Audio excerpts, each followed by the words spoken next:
Now, coming to you live from atop the Lavender Town Radio Tower, it's the one, the only, PoGo.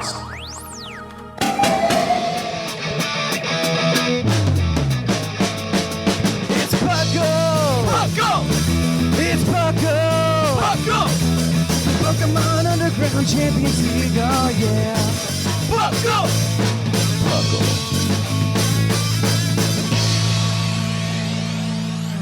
Welcome to another episode of the PoGo. I'm your host, Trainer Thatch, here today with my excellent co-host. We've got the one and only Dr. Shamu. Hello, hello. And we've got Seth Vilo. I'm his mere apprentice. I'm the understudy of the doctor. The doctor? The doctor of Wales. I'm here to learn from the doctor of Wales. We teach you the way of the okie dokie. Doctor of Wales.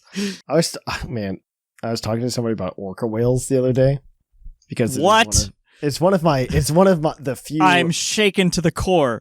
Oh my! To be fair, on the show I have not revealed that skill in a very long time. So, yeah, I was talking to somebody about orca whales for some reason. I forget what. Somebody brought it up. And yeah. I'll just leave it there. I'll just leave it there. For those of you who don't know, for backstory, Thatch knows a lot about orcas. In case you didn't gather that. Because of like a semi-traumatizing reason, but that's fine.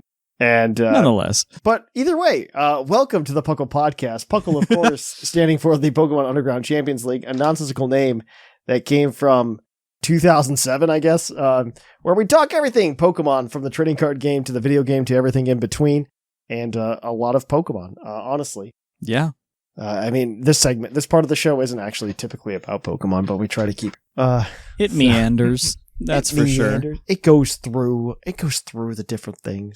I mean, this week I don't know that I've done a lot of Pokemon. We did. Personally. We did. Yeah. You guys certainly did. You two certainly did. Yeah, I played Digimon Cyber Sleuth. Nice. I don't think I did anything much else in terms of video gaming this week other than Digimon Cyber Sleuth, because occasionally you need a break. Playing other video games as what might be a theme throughout this episode and like a kickback might be that maybe Pokemon fans should play other video games.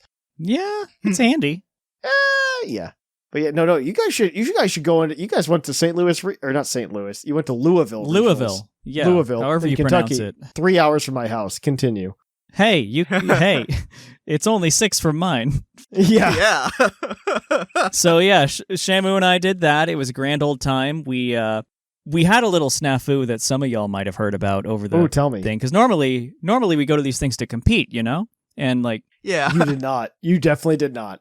No, we did not. Because like I hadn't signed up and followed the Twitter account that is making the announcement, because they moved to one They moved to like company. one person running all of the tournaments, right? Yeah. And I wasn't quite aware of that. Gaming Con, something like that. Like GG something. I'm kind of bummed about that because Day 2 did like a really good job. Yeah, I agree. The other ones had some very like good, and like both of them had their pros and cons. Yeah. And this one wasn't bad, I will say. I think there's some like growing pains from what I see on Twitter.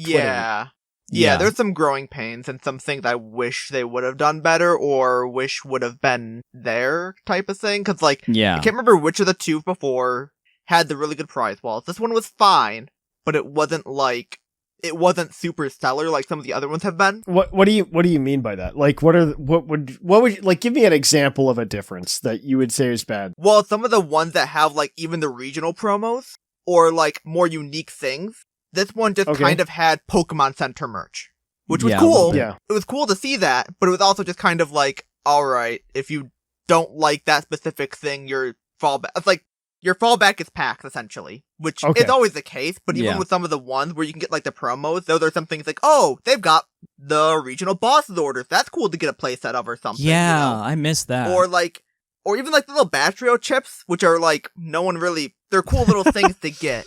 Like, things that you would, like, interesting things to see at a prize wall. This was just like, what did Pokemon Center release in the last year? Yeah. That's pretty much what it was. That said, I got a cool new dumb hat. Yeah. It's really funny. Yeah. It's a Bulbasaur hat. There were some fun things there. It's just... Yeah. Okay. But yeah, it was makes fun. sense. But yeah, Shamu and I totally missed the actual registration drop by like a month and a half. By like and then we found out. no, it was like 2 weeks. It was like 2 weeks. Was it 2 weeks? I thought it was like I thought it was in August, and we were talking about it in end of September. Yeah, it had dropped like beginning of August, right before DragonCon. There were no spaces within like 2 weeks. Yeah. Wow. Oh, there were no spaces within like 10 minutes. Yeah, it was Really? gone, instant. Yeah, it was Masters Division at least was gone within minutes. So Man. Yeah, and That's there was usual. no multiple waves or anything. It was just like that was it, and it was done. This makes me more grateful that I'm not trying this season. right? Same. Honestly, Shamu and I had lots more fun just tackling side event after side event than I think we would have had we competed. I think this is kind of the way that Shamu and I handled it. Correct me if I'm wrong, Shamu. Like when you went and participated in the Nationals a couple years ago, and Shamu and I just went for funsies. Like Shamu and I just had fun, like just going after things for fun rather than competing. Yeah, like asking, "Are you winning, son?"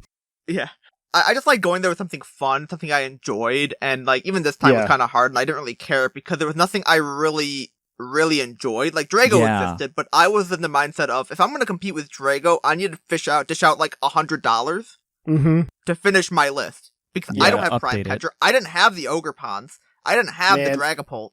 In like a month, Prime Catcher is going to be nothing. Like it's going to be. Oh, I know. I don't have one yet. I didn't buy it, but like it was one of those things for me personally. Like thinking about that, even for this regional, I'm like, I had to fish out $100 to compete to make my deck I would want to play. Then I have to pay $70 something to compete just to probably go like 2 drop or 2 or 3 drop and be done. And is that worth it? I'd rather just spend that money doing side events or finding cool things and grabbing a couple pieces of something than also the stress of competing and all of that. Oh, yeah. Absolutely. And it was just nice to kind of go and just goof off, play random decks, finding my new true love, Okie Dokie. That you did so fun. We theoried that so hard in the car. That was such a fun deck to kind of put together. It's a weird one. I love the whole like pieces it has because a lot of like it's a very techy deck. It's a toolbox deck, which is what I love. That's what I loved about Drago. Is like I have answers to everything, and it kind of did that, and it gave you this like core like card to play around with, being the Okie Dokie, just being like, hey, here's a big one prize card that 2-hit KOs everything pretty much. Yeah. The gimmick for those who don't know is it's got a fun little ability that says if Okie Dokie has a dark energy attached to it, it gets plus 100 HP and its attacks do 100 more damage. So its little paltry 70 base power attack suddenly becomes a 170 power 2-hit KO anything. Its little 130 hit points becomes 230, which you can bump up to 280 with a Bravery Charm. That's a big number, and that's hard to hit. For a one prizer, like what? Yeah. It was really fun. You were tearing it up a little bit with those. I did okay most games, but I think I only won like 2 out of like 10. Yeah, still though. But it was like one of the ones that was like, oh, I was like doing very well, and then like last second, I just lost. I would see the look on your opponent's faces, and they were having to think. Oh yeah, no, that no one knew what the deck was, and I was very happy. Like mid side events, it got put on stream. Like round 1. Wait, really? Someone else was playing. Yeah, it was on Stream vs. Cloth. It was like the first streamed game of the weekend, and it was Okie Dokie versus Cloth. And I was just like, yes, just like so validating. Yeah, but so no, because they've been doing okay in Japan. They've been doing some weird stuff, and that deck will get better with Surging Sparks. Not crazy better, but it will get better. Yeah, so I'm excited. That's like my new Drago for right now, I think. Yeah, I haven't gone to actual league in so long. I just like. I don't know. The local league I've gone to has definitely like fallen in participation. I'm kind of waiting. I don't know. So like my take is I'm kind of waiting for people to realize like playing in it is not as lucrative / as exciting as it used to be, which is I think what the Pokemon company wants. In all honesty, probably maybe a little. Well, I think they want it because one, they're not prepared for it. If that makes sense. Like I think they're prepared for linear growth, not exponential growth. You know what I mean? Yeah. Which is why the tournament structure changed. We talked about this like a while ago on the show, and Jamie sent in a really good email about it, where he said he thinks that that Pokemon just wants to actually cut down the numbers, which I actually agree with. I don't think Pokemon, just because it is growing so fast, because if you look at the other TCGs, Pokemon is definitely the most affordable. And it's probably in like the healthiest-ish state. Since Shamu and I did, when we weren't doing Pokemon this weekend, we were doing Magic this weekend, and we can confirm that. Yeah, it absolutely is cheaper than Magic, I can tell you that. Yeah. I mean, it's the same thing. You guys haven't tried to get me into Magic, but I've had several people, like there's some people that I work with. We know there are sirens singing somewhere. Well, I can get them to come with me to Pokemon stuff occasionally. Like I'll hand them a deck and I'll be like, "Hey, come to Pokemon with me." And they'll be like, "Yeah, sure." And they'll figure out the deck and everything. And they're like, "You should come play Magic with me." I go, "I'll come play Magic with you as soon as you can find me a deck that is the same price as the one that I just handed you." I've got you, buddy. That's not that hard, really. At least for Commander, it's not that hard. What? You can make a very budget deck. We have a challenge. We all, in my little IRL friend group, we have a deck on standby, all of us, that are, the rule is it can't exceed $50. So I have to keep checking on, like, where I put the deck together online and refreshing it every, like, couple of weeks, see if any price changed and tinker it. Yeah, that's the like, I would totally be into $50 for a deck. I do not believe that I could ever get into a deck for... maybe like $150 is probably like my hard limit for a deck in any kind of TCG, because I have so many other hobbies outside of TCGs. Yeah. And I cannot justify to myself like spending, like I was just talking to you guys before the show, like about how I was thinking about buying an $850 3D printer. Yeah. I don't, like, it's hard for me to justify that for myself. Gotta allocate the hobbies. Yeah, and like I don't know that I could spend $850 on a TCG deck. Yeah. Especially because TCGs are so wild in terms of like their markets. Like it's like it's almost pseudo gambling. Yeah. Kind of, sort of. I would say Pokemon and Magic are better on some of that, depending on what you're looking at Magic. Modern, no, but like Commander, like, you can get a Precon, and most Precons can actually handle like most generic decks, and Pokemon is very affordable. Yu-Gi-Oh! Pokemon is very affordable. We just got new hand trap staple that's like $150 per, so to play the game, you need to dish out $450 just for that. I just saw some tweet that came out that showed the recent Yu-Gi-Oh! Tournament, and the winner's deck cost like $1,200. And then they showed like the recent Pokemon regional finishes, and the winner's deck cost like $120. The Iron Thorns deck. Yeah. I was like Pokemon staples are much cheaper in comparison. Like, I think right now we've got, I think some of the staples are the most expensive they've been in a while, and that's not even that bad. I think it's literally just like Prime Catcher, honestly. That is like Prime Catcher at like 30, Pheasantipity at like 10. Pheasantipity and Ogerpon, depending. Ogerpon gets a little pricey. I wouldn't call Ogerpon a staple. No, but if you have to play that deck, you need to dish out $30 just for 3. Yeah, it is. If you're playing 4, it is like very important if you want to play that deck. But yeah, I don't know. I think Pokemon is pretty affordable still compared to. Yeah. Oh no, I'm not. Yeah, 100%, 100% affordable. It's more the fact that I think this is the most expensive it's been in a while, and that's not that bad. Yeah, if you were to spend like $70 on Pokemon, you can build like 90% of decks.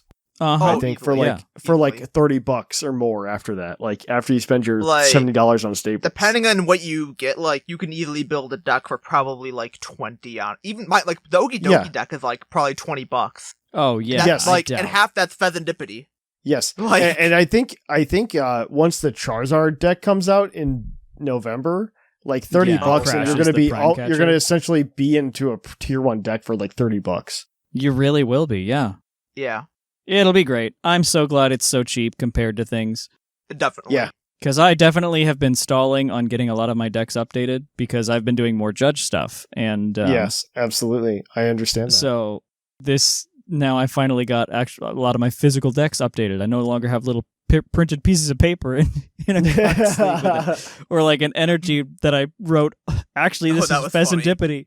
So I took like a week off of vacation a few weeks ago, just for I did some housework, because when you own a house, the work is never done, right? Yeah. But one of the things I did do during my vacation is I just sat down for like half a day one day. I just went through all my cards and I go, okay, this is how I'm going to update all of my decks. And I wrote down every card I needed. And then I went to my local game store. I said, I need this list. And I handed them a list of like, it ended up being like $150 list of cards. You saw me Friday night, Shamu, pull out the piece of paper that I'd written out and had it in my pocket and everything. Yep. I was just like, give me all of these cards. right now. And they did their best. And I got pretty close to finishing all my decks. I mean, the one thing I don't have is like I don't have enough extra Pheasantipides to fill out all the decks that I have built, but that's fine. I can just swap those between decks. Yeah, you really only need like maybe 2 at max if you're having multiple decks, because then you just at that point you just kind of. I do. Them. Yeah, I like having 2 mostly so that I can play test against myself and or use my wife as a playtest partner, and so she can also have the card. Maybe I should learn to like lean on proxies, but that's not going to happen. Yeah, I don't mind proxies. I've just never been a big person for them. I'll do it like Pokemon. I would do it just because I didn't want to spend money on stuff. But like Magic and stuff, I never really liked proxies. It's hard for me to kind of work that way. I like having the card and go, okay, I have it. This is it. Done. I completely understand. But it's just they're very helpful though. I am gonna cut us off there, guys. Yeah, and I'm gonna kick us on over to the news. So let's cue that epic music.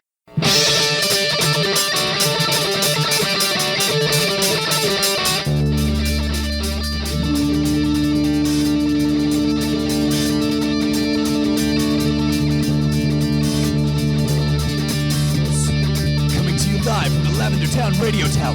This just in.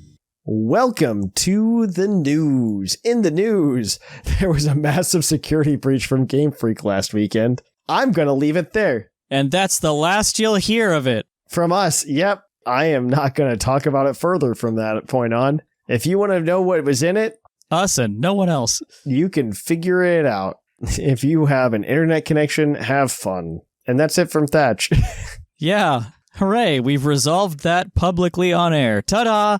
I've got Scarlet and Violet news, and this is normally not something that we'll give you an update on, because usually nothing notable comes of this, but Pokemon Home updated this week, which, whatever, but they added the opportunity to get a shiny Meloetta if you complete all of the Scarlet Violet Pokedexes on, it says on mobile, but I think you can do it on the Switch too. Yeah, it just needs to be in home. It just needs to be, you need to finish it in home. So like if you catch, like if you were missing, say, like a Nimble in the decks and you transferred it in from Go, that would count. Yeah, so. But if you haven't caught a Nimble in Scarlet and Violet, that's on you.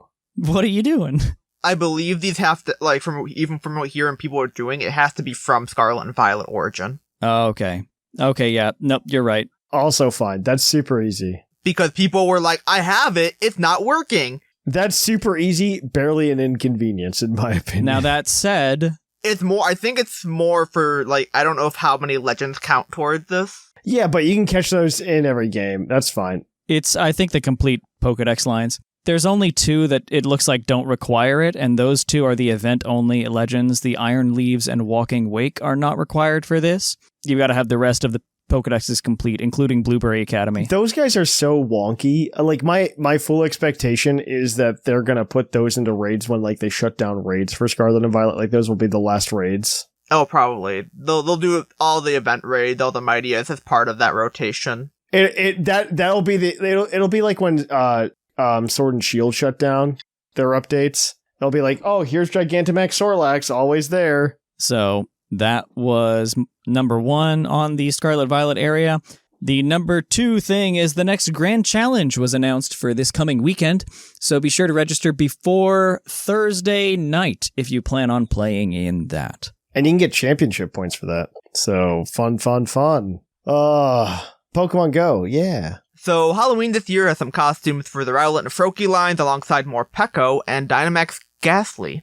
I gotta look at what the Rowlet looks like. It's probably like the stuff they've had before to a degree, because they do like the Halloween costumes for a lot of them before. That might get me to open the app again. So with like the addition of Gigantamax and Dynamax, what I've gathered, I haven't played honestly, but what I've gathered from my friends who do play more regularly is that Gigantamax has just like really burned them real hard because they're 6-star raids instead of 5-star raids that require like 10-ish people to beat. Insert that meme first time. And they all have to be in person. No remote raids. No. Yeah. Another thing about Gigantamax, those arrive next week for the Kanto starters. And there's, as you said, there's 6 stars, and they allow up to 40 players to fight together for them. Instead of 20, yeah. So it means that you probably do need a number of people, and they're not very Yeah, you need like 10 people to beat them or something. It's ridiculous. It's absolutely insane, and they will never get that number of people to play them.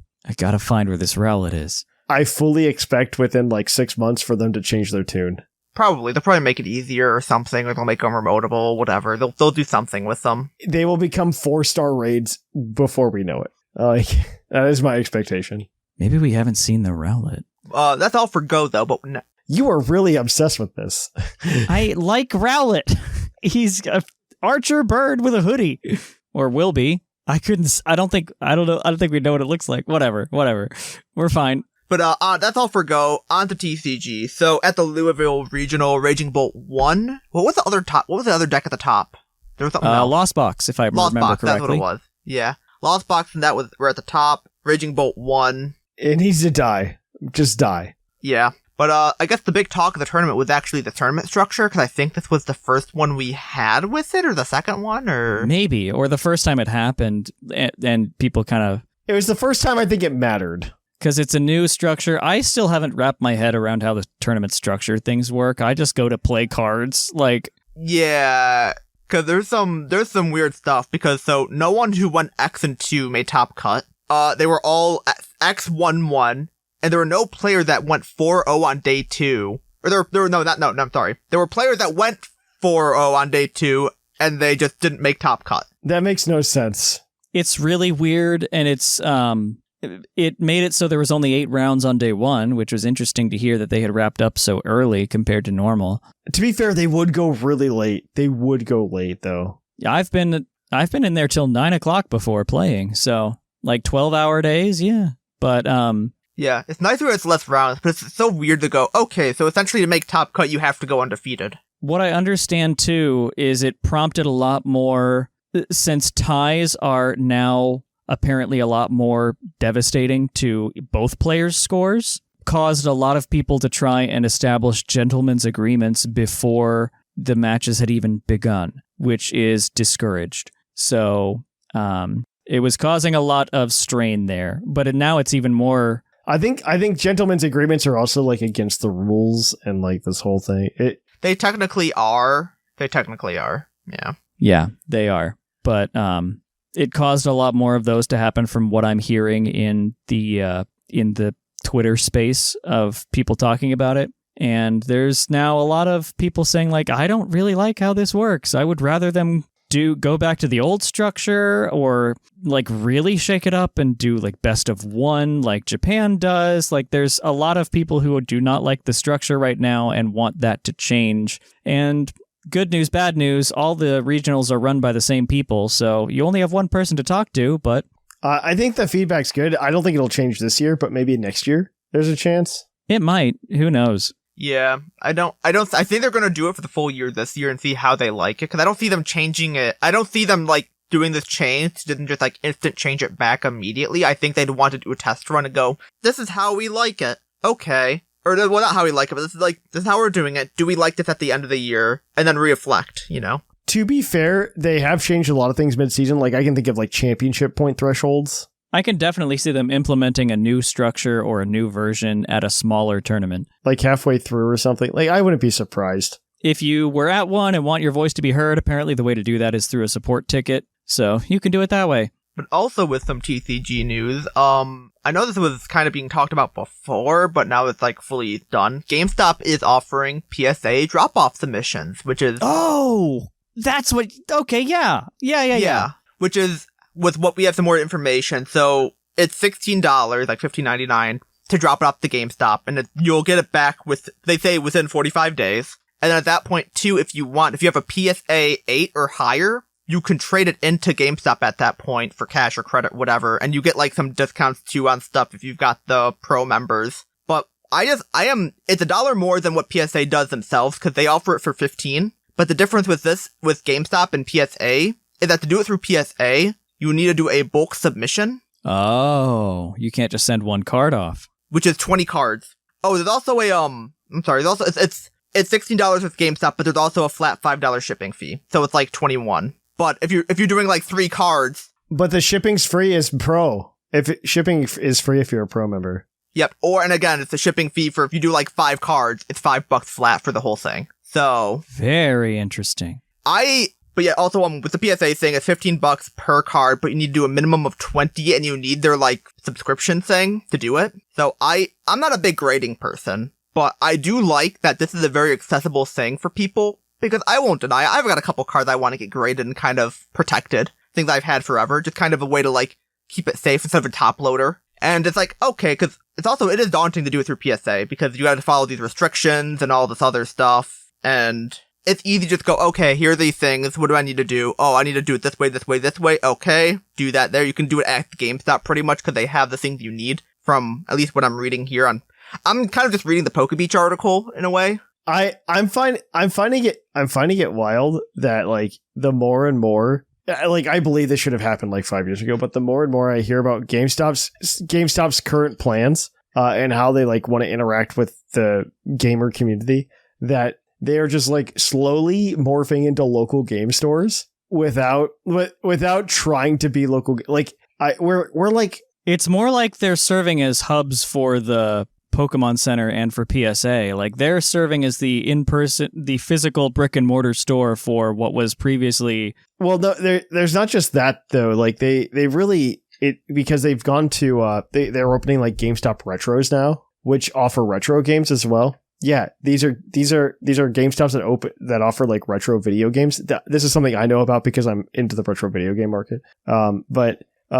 Like there are certain GameStops, you have to look them up, but certain GameStops will offer like you can go buy a Nintendo 64 game at a GameStop again. Like you can do stuff like that. The more and more like I hear about this, GameStop is just like becoming the local like game store that they really should be. And like I honestly think GameStop could really take off if they kind of just embrace being the local game store as like a chain. Yeah, that's how I was seeing it. Like they're going to become the chain thing. If GameStop just like started holding Friday Night Magic and Pokemon League and all these other things, like they already had like a huge event that like Azul was part of, where they hosted like a huge tournament. Oh yeah. Like GameStop really just needs to embrace this finally and just become like this huge local video game store retailer. Like they're not going to be local, right? Like locals in like really, really big quotes, but they really need to become this kind of hub. And I think they could be rather successful doing it, in all honesty. Yeah, I think they've got the infrastructure of a chain store, and all they got to do is just kind of embrace the trading card and like,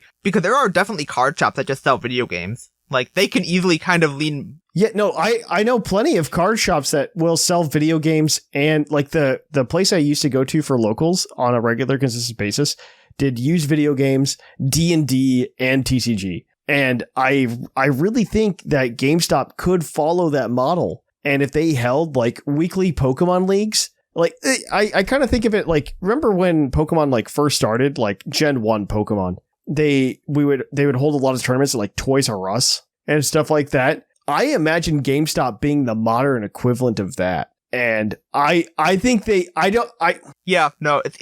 think it's very viable for them to possibly do, you know, like that's a viable option to happen. Yeah, I just think the leadership at GameStop just does not recognize that. If they were to just like take some of that space and they were just to put tables out there for people to play and hang out and become like the local video game store, one, they'll be a little bit like the Walmart of those things, and people might start going to like some of the mom and pop stores, which kind of sucks. But I think they'd be rather successful at it. And honestly, like if I could be like, oh, I know every GameStop holds a Pokemon League, right? Hard stop. And I go and travel for work or something, and I go, oh, hey, I know GameStop has Pokemon League on Thursdays, and I'm this place on Thursday, and GameStop's open on Thursday. I'm going to go play Pokemon, like, at a GameStop, and I'll probably buy some product while I'm there. Yeah, it gets you in the door, it gets you to buy something probably, and yeah, like... I'll probably buy product, like... Could this be very scary for long-term things? Sure, but I can see them I could see GameStop easily like doing this and pushing this. It's just that they gotta get that idea in their head and do it. Well, honestly, and if they give like, but there is the fear of a corporation taking this type of we have a chain card store local thing that could be a problem. I'm not saying it isn't, but like, oh no, there is that hazard. But I'm not talking about for the health of the community. I'm talking for the health of GameStop. Yeah, that's totally fair. Hell's a GameStop, yeah, they should be doing this. It's an interesting idea for sure. If they would get to the point where they're like willing to buy just like singles in general, because like one of the big things is the local game store that I typically will sell my cards to, because they've got like a 70% trade-in policy, like if you do it for store credit or something. Oh yeah, yep. The one that I go to, like they also sell video games. And so like very recently, like I went and I traded in probably like $500 of cards because I had a bunch of stuff from XY era. And I went and traded in about $500 of cards or something like that. And I had store credit. And you know what I did? It was the day that Echoes of Wisdom came out. And so I just picked up a copy of Echoes of Wisdom. Like if GameStop was willing to do something like that, where I could get like massive trading credit for like my singles, I think I would 100% be ready. And I think they're kind of getting there with like the PSA 8 buy thing. They're getting there slowly. They don't want to do the singles because it's not like they don't want to have to probably train people to know what a lightly played card is compared to moderately and heavy. You're absolutely correct. And at least with a PSA, let's give them a definitive, like, this condition. You are absolutely correct. I can look up the price and go it. And the thing with this trade-in thing, with the PSA thing too, you can use you can use your trade credits, so like you trade in games and whatever.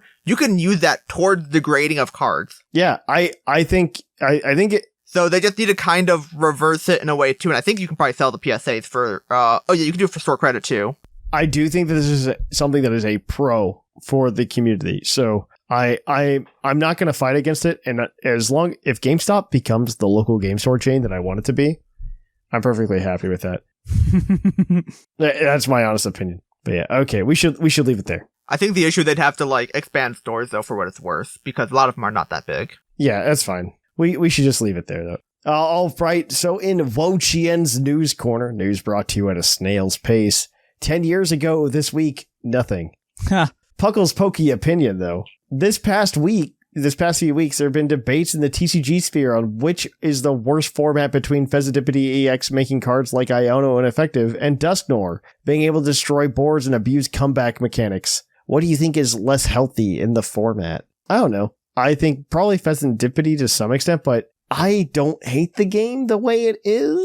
I don't think either is unhealthy. I think that if I had to choose which is less unhealthy, I would say Dusknoir, because there's not typical like standard abilities or mechanics or whatever that shut that kind of thing down. Yes, I agree with that. Yeah, Dusknoir is probably less. We've had Path, we've had Power of Alchemy, we've had Garbodor. That shuts both of them down, but we've had a lot of things that shut down a basic rule box or rule box only. We've had lots of that. That's normal. They can reprint anything like that and do it, and Fez is no longer as big an issue. Dusknoir is harder to block, so that's what's harder. Until we get Gastrodon next set, and we'll see if that does it, but who knows? But yeah, and I'll be honest with the Pheasantipity and Iono isn't like a thing that kind of feels wrong with that, because like, okay, if Iono you to 2 and I knock out your Pokemon, and then you being able to draw 3, I think it's fair. If you just lost the Pokemon too, it feels worse to not do that. It doesn't feel much worse than like Bibarel. You know, like Bibarel never felt gross. We've had this effect before. Yeah, Bibarel never felt gross. Like, it does take up a little bit more deck space than Pheasantipity, fine, sure. And it's less of a slap down. But Pheasantipity is also like a 2-prizer that I can just like boss up and bop.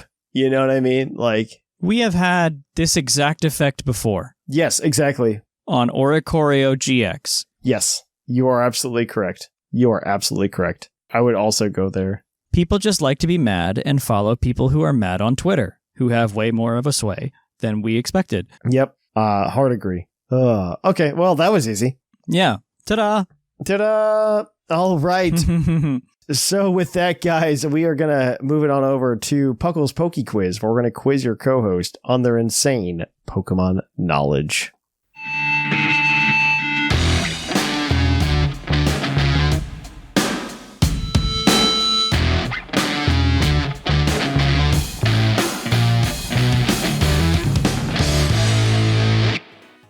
Oh, hi, and welcome to the Poke Quiz, the part of the show where we quiz our co-hosts on their insane Pokemon knowledge.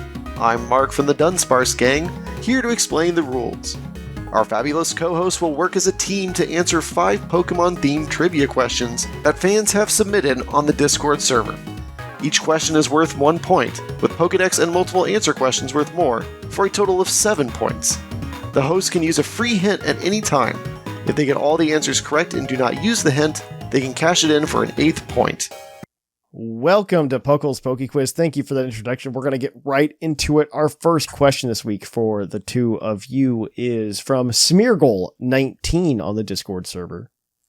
What 2 types are never gained upon evolution? Ooh, okay. First thought, normal. I can't think of anything that gains normal. Yeah, assuming gain works in the way that a type it didn't have and it now has it. Yeah. That is how it works, Assuming yes. that's... Okay. Yeah. I'm making sure instead of like, a normal flying evolving into a normal flying, it gains the normal type again. So, for example, it can't be dragon because Swablu turns into a dragon, as an example. Yeah. Yes. Does anything become ice? Of course it does. Crabominable. Yeah. Pretty much anything Eevee evolves into, right? Like anything Eevee evolves into, exactly. Yeah, that immediately takes out all special types. So it's a does something physical become type. a poison on evolution? Does something become poison? Ooh, that's a good one. Because I'm trying to think. Like, Venusaur is all grass poison. It never changes. And Blossomed is Loses. the opposite. Yeah. Okay, so I think we've... Do we like normal? Do we think that's a good, solid one to just go ahead and... there are 2. Throw There that? are 2. There are 2. though. Yeah. I think normal. Yeah. I can't think of anything that gain. I don't think lose normal, like Azurill does. But I don't know anything that gains a normal type on evolution. Yeah. And I can't think of anything off the top of my head that does. So, that's probably an easy one just to throw out there as our first. Yeah. YOLO. Normal. Normal is correct. There's another one, though. Okay. Yeah. So, I'll probably be pretty lenient, but continue. thinking of physical types, There's nothing... rock, ground, which... Does anything become a rock? Does anything become ground? I feel like something becomes ground. Like something weird like Wooper. Is Wooper ground? Mudkip. Shellos. Mudkip. Fighting is out because of Gallade. Yeah. Does anything... Oh, Ghost is out because of Decidueye. Yeah. I'll even Shedinja for that. Yeah, that too. So I'm thinking bug? What comes bug? Something become bug? Does something become a bug? Oh, it might not. No. Does anything become a rock? This is a hard one. This is a weird one.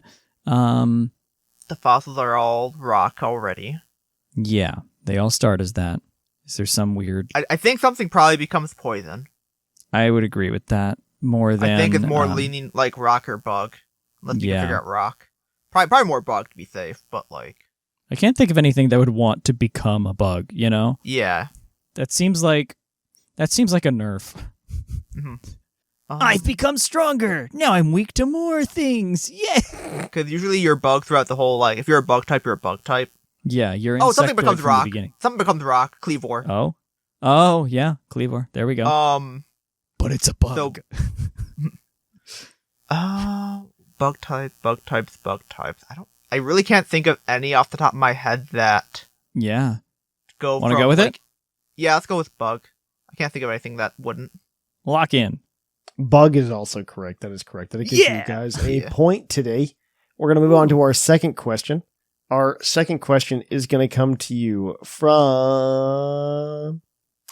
Oh, actually, do you guys want a Pokemon Unite question? I don't care. I'm going to give it to you. Sure, do it. All right. I probably won't know it. Sableye, this is from EV Umbreon Black Ranger. There are a lot of Pokemon moves representative Pokemon Unite, but what is the most common Next move question. across different Pokemon? Ooh. Ooh, the common move? The most common move in Pokemon Unite. Yeah. Amongst Pokemon. The answer won't surprise you. I feel like it's going to be something stupid like Scratch or Tackle. Oh, probably, actually, because things technically do get that. Just whatever your basic attack is called. I can tell you it's not that. It's not that. Dang. That's not, wait, what, not what? Not tackle? It's apparently not scratch or tackle. We got to go back to the drawing board. Oh. I know 2 things get solar beam. Oh, yeah. That's 2, though. I know that those can't be right. No. Well, because here's the thing, Mew gets moves from other Pokemon too, so there's a recurring thing there. Not that it's got to be something Mew has, of course. Didn't even know Mew was in the game. Mew is in the game. While. I don't know. I'm more anything. lenient, I think, towards something like Surf, but I don't know. I couldn't tell you what that move is because it's probably like something 5 times, and I can't think of something that repeats 5 times. I haven't looked at the move names in forever. I just know at least I feel like I think one of Mew's moves is also Surf. I'm just too locked on the Mew thing, but like, is there some other like early game thing that a lot of things will just have for? I can't remember what the names of the moves are. The thing. Yeah. Okay. Worth a try. Because the thing is, the newer Pokemon, I don't know what they have anymore. Yeah. Because even Flame Charge is probably a viable option. Because I think Blaziken gets it. I think Ceruledge gets it, and I think something earlier on gets it. Oh, that doesn't sound like a bad option. That's 3 Blaziken things. Gets it. I could be wrong. You know. I mean, I know. We're I'm probably pretty sure gonna Surf be. is at least on. I think. Actually, I'd rather go Surf. Sure. The more I think about it, I think there's a number of water Pokemon that just have Surf. Because I know Cramorant does. I think Lapras might, Blastoise might. Honestly, I have trouble remembering what the moves are. I just remember them as, this mimics Varus's Q. Okay, got it. Yeah, like that's the thing. I don't remember them at the name. I remember them Stop at the playing action League, type Seth. of thing. Sorry. I'd rather just go with game. Surf because I think it's a safer option. Surf. Lock. Surf is correct. It is on Blastoise, Cramorant, Greninja, Mew, and Slowbro. Heck yeah. Slowbro, yeah. Okay. Yeah. Because I remember, I knew Cramorant, and I'm like Mew, and I'm like, I'm pretty sure Blastoise got it, or one of the other waters got it, and I'm just like, Surf is safer. Now, your next question is your Pokedex entry question, and this one is going to come to you from, I'm choosing this based on username again, Haiku Flareon. Ha ha ha ha. Its Pokemon X Pokedex entry reads, it has a tendency to want to be in holes. It prefers rock crags or pots and sprays ink from them before attacking.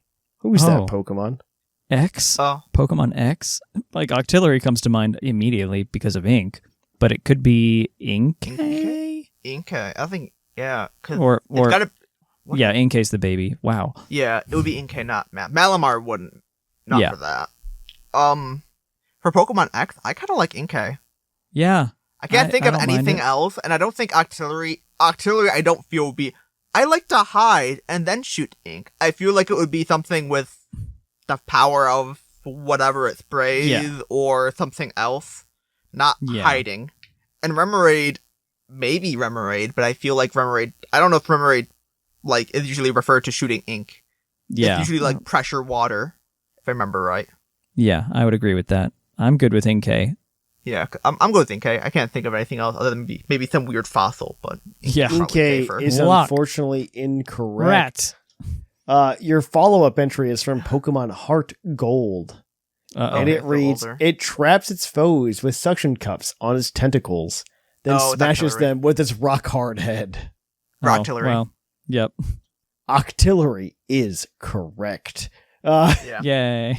Yeah. I remember the head part when you said that. I'm like, that's Octillery easily, yeah. Okay. We're almost there. All right. Your next question is your multiple answer question, as always. There's a chance for, I believe, 3 points here. Cool. There are 7 answers here. If you give me 2, you get 1 point. If you give me 4, you get 2 points. And if you give me all 7, you get all 3 points. Okay. This is from Bowling for Bear. You do have 3 strikes, and then you're out. You have to lock in every answer. There are 7 Pokemon on the front of the Pokemon Legends Arceus box art. Who are they? Okay. I feel like it may be stupid, but is Arceus on it? You gotta lock it. I feel like it's not. Do you want to try to lock that in? Or no? I feel like it's... How many strikes do we get? 3. 3? Okay. Is Arceus I'm on down the to front lock it in. I don't care. Arceus is not on the box art. I didn't think so. Strike. Yeah. That's fine. Your first strike. I have a feeling it's like the 3 starters, Tina, Dialga, Palkia, and then like something weirder maybe. I don't know. I don't think Tina is, because that's kind of a Tina secret. might not. It is fair. I feel like the starters probably are, though. Yeah. Whatever. Maybe... Rowlet, Oshawott, Cyndaquil. I feel like those 3 are, but... Do you want to lock them all in? Yeah. Let's just lock Oshawott in for sure. Oshawott is correct. That is one of them. Then we'll lock the other 2 in. Those are both correct. Cyndaquil and Rowlet are both on the cover as well. Yeah. Yay. There are 4 more Pokemon on the cover, though. There are 4 more Pokemon. I think one is Weird Ear, because that's a common I feel like the character's on the Weird Ear, if I remember right. Yeah. So, yeah. Weird Ear is your next answer. That is unfortunately incorrect. You are down to your last strike. Oh, no. Really? Oh, no. Wow. Mandela effect. There might be promotional material with it on it. Yeah. Not the cover. I think so, probably. Or it might even be something on the back cover or something. Who knows? So what are other PLA-ish Pokemon on the cover? I'm trying to even remember what it looks like. You are at 1 point because you have 3 correct. Yeah. Is Braviary on it? Braviary might be, but I don't know if we want to lock in that or try to go for the Legends. So. Yeah. I don't know if we want to just try one and go for the other afterward. They're just unless you could think of something else for sure. I'm trying to think Braviary back to it. I don't know. But I'd rather take a shot with one of the Legends and then if one's on there, the other's on there, and then. Mm-hmm. Sure. Right. YOLO. Dialga is unfortunately incorrect. That is your third strike. You guys do get 1 point, but the 4 Pokemon you missed. 1 Pikachu. Pikachu is on the cover. Rhyhorn. Bidoof. And Lucario. It is the artwork, if you remember, is of the characters looking up over a cliff at Mount Coronet. I'm looking it up now. And these Pokemon are just kind of hanging out with the 2 main characters. I'm looking up the picture. But yep. Okay. Yep. I see it now. Yep. I was thinking something else for sure. Rhyhorn? What the? Yeah, Rhyhorn's there. It's just, Rhyhorn's great. Everybody loves Rhyhorn. All right. This next question is your Pokemon entry or your Pokemon base deck question. And it is going to come from, well, we're going to keep it spoopy because it's spoopy month. This is going to be from Greavard Smash. It was a Greavard Smash. Mm-hmm. It's the Monster Mash. I love it. What ghost type Pokemon has the highest base defense of all ghost type Pokemon? First thought that comes to mind is Aegislash. Oh, probably Aegislash Shield with what? It had 140. 140. Nowadays, anyway. Yeah. I think there's something that's higher. To beat what's Sableye? Mega Sableye. Like 120, 125. I know. What's it called? Spiritomb like 108. Yeah. And Kalos has probably up there. Oh, what's no. Cofagrigus is also like 120 or something like that, right? Yeah. Renarigus is just like the same. It's not above. I don't think it might be 130. Yeah, because I can't think of anything like above 150 other than like Aegislash. Yeah. Because even if it's now with 140, even then, like something might beat that, but it doesn't beat the post or the pre-nerf. Giratina's bulky because of its HP. It also has like 100 or 120, but it's not like not above. Altered has 120, I think. Yeah. Some weird ghost wall. Dusknoir is like 110 or 105 yeah, or 120. It's up there, but it's high. not there. It's not 150 high. It's not 150, 40, whatever high. Yeah. No ghost legend really gets there. Yeah. I'm trying to think. Are there like any? I feel like if something's tickling my brain. Is there like a really niche ghost for like no HP with like does one like I can't think of like a gimmick ghost?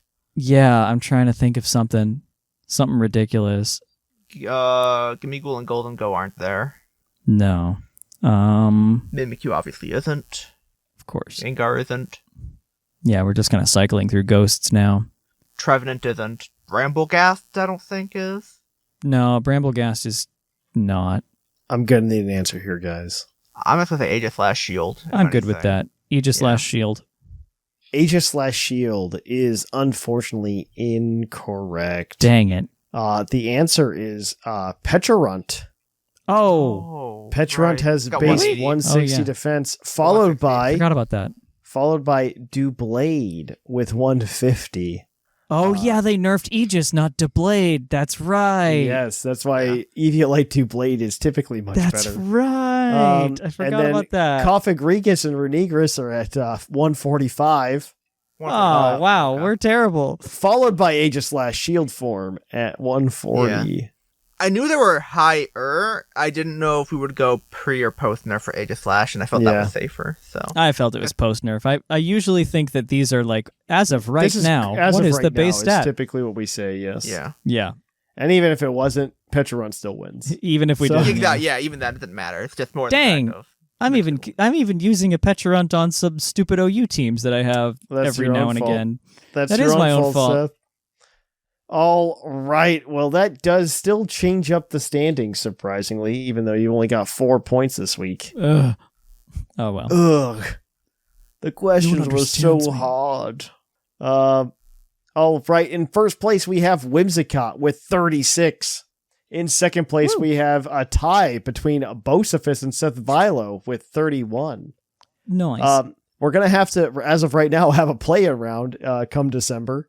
Because we have a 3-way tie for fourth between Cloud9, R Sigma, and Shark Finnegan, all with 28 points apiece.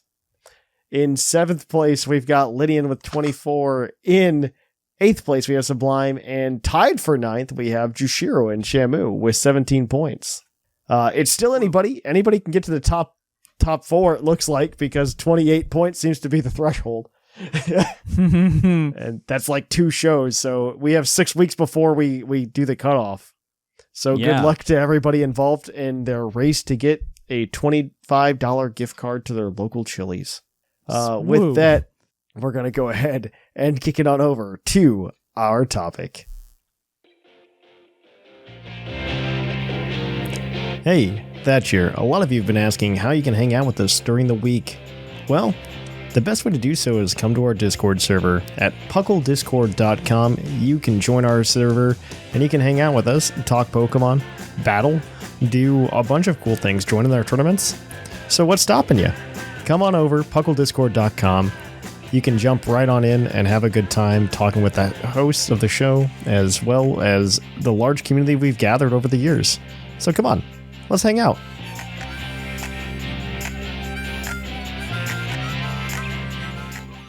Welcome to our topic. Our topic today is a Generation 6 retrospective.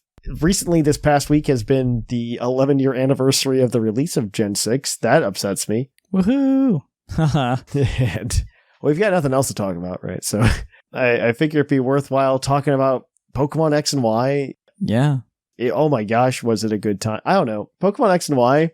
Gen 6 is, I think, a very big turning point for the Pokemon series, for good and for bad. It's what made it the modern Pokemon series we know now. It is the reason Pokemon is what it is today. Yeah. It is the first of modern, quote-unquote, Pokemon. And it's both good and bad, because one, I was very happy. Like, I remember when the release came out, I was super hyped that they were celebrating Gen 1. And man, do I hate that nowadays. But like, I was super hyped that they were celebrating Gen 1 because we just come off the back of Gen 5, which I don't want to say soured the taste of Pokemon in a lot of people's mouths, but it was definitely... It did. It was too much of a hard right turn compared to everything we had seen before. And I think if they would have gone a little bit slower into what they wanted to do with Gen 5, it might have worked properly. Gen 5 was also probably like a little bit too much too quickly, right? Yeah. I think if they would have taken the approach of like, hey, if they would have taken like a Gen 3-esque approach, right, where they actually intended to have like a soft quote unquote reboot of Pokemon, and they had like a minority of Pokemon from a previous gen, I think that would have worked. Generation 5 is actually, if you actually look at it, is the only set of games that you can't catch a Pikachu in. Right. And I don't think the Pokemon franchise is better off for not being able to catch a Pikachu in it. I'm sorry. Like, I'm not like the biggest Pikachu fan. Like, I'm not going to be like, oh man, Pikachu's one of my favorite Pokemon. But if you're going to make a mascot, you should let it be in the game. Exactly. Like, it's your mascot. You actually have bushes in Black and White that are shaped like Pikachu. Pikachu should probably be catchable. I'm just saying. Yeah. And it just wasn't. So, I we came off of that and it was just like a return to what felt normal. You know what I mean? Mm-hmm. And they did a lot of stuff to celebrate Gen 1, which everybody was welcoming after the abrupt right turn that Gen 5 was. I mean, in retrospective and in like the collection of Pokemon games, I think Gen 5 sits very well. But I do think it requires the context of like, oh, Gen 6 came afterwards and everything went back to normal. This is a vacation. Yeah, it was a vacation, not a new norm. Honestly, it also brought around like modern Pokemon where they're not adding a ton of Pokemon each generation, which I very much appreciate. They only added something, I believe, like 70-ish Pokemon. 72. Yeah, 70 new Pokemon, not including the 50-ish Mega Evolutions we got. Yeah. I don't know in terms of design, we're actually that rough to iterate because you're just basing them off of previous Pokemon. It was just kind of like, you have inspiration already. Yeah, you have the Pokemon, you just gotta go, what are you doing to this Pokemon to make it different? Like Beedrill, Aurus, I guess, for that, but Beedrill, you just make it have double. How can we put this Pokemon in pain? Bigger stingers, done. I personally don't think the pain aspect was part of Gen 6. I think that was like I think they added it to Gen 7. One, to make you be... That's to make you use... Yeah, go ahead. To make you not want to do it. You know what I mean? Yeah. No, use Gigantamax. It's different. Oh.